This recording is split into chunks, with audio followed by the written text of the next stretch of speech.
If I had to pick one whisky which more than any other had woven itself into the fabric of Ireland, it would be this one, Powers. Of all our fine whiskies, Powers is the one that so proudly displays its pot still heritage. It's part of its DNA. It's what makes Powers ours.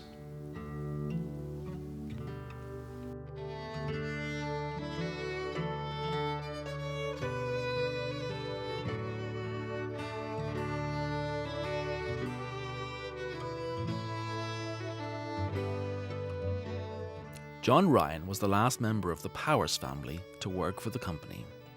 And although it's 40 years since distilling ceased at the Powers Distillery in Johns Lane, Dublin, it takes very little imagination to be transported back to a time when these walls echoed to the clatter of horses, the thwack of coopers, and the satisfied hiss of new make spirit gushing hot from the stills.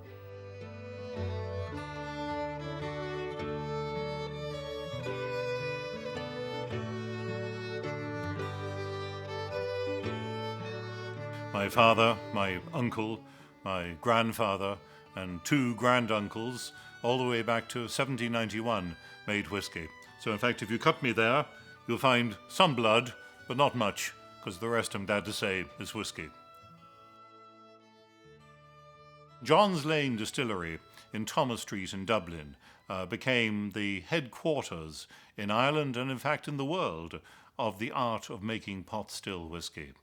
The stills themselves, made of copper, glinting in the evening sunlight or glinting in the light of oil lamps, were worked 24 hours a day, which at a time when it was most unusual that industrial operations worked like that. And by the end of the 19th century, Powers Johns Lane Distillery was producing more than 1 million gallons of pot still whiskey every year, acclaimed throughout the world because the export of Irish whiskey in general and Powers pot still whiskey in particular had reached a wonderful peak in the 1880s and 1890s. Powers whiskey has been a part of the everyday life, the cultural life of Ireland, really since the very first time they distilled it in 1791. And all through the 19th century, Powers was always present throughout the country.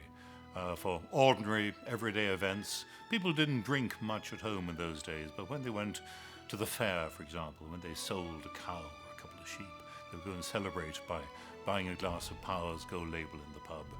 And other great occasions, when there'd be a wedding or a funeral or a wake, Powers would always be to the fore.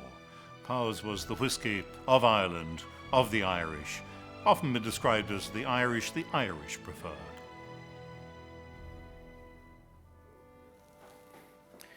And that's what makes Powers single pot still so exciting. It's like a time machine. This is the kind of whiskey that dominated the world stage for so long.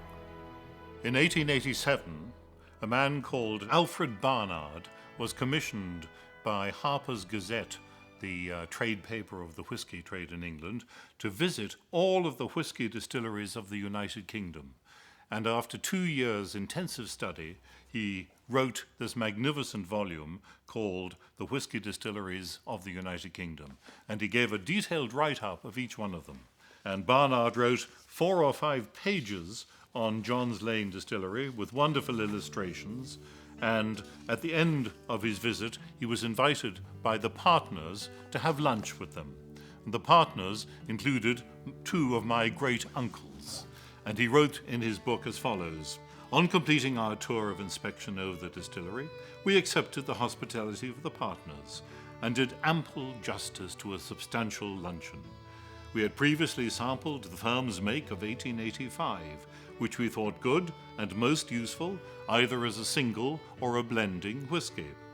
The old make, which we tasted with our luncheon, was delicious and finer than any pot still whiskey we had hitherto tasted.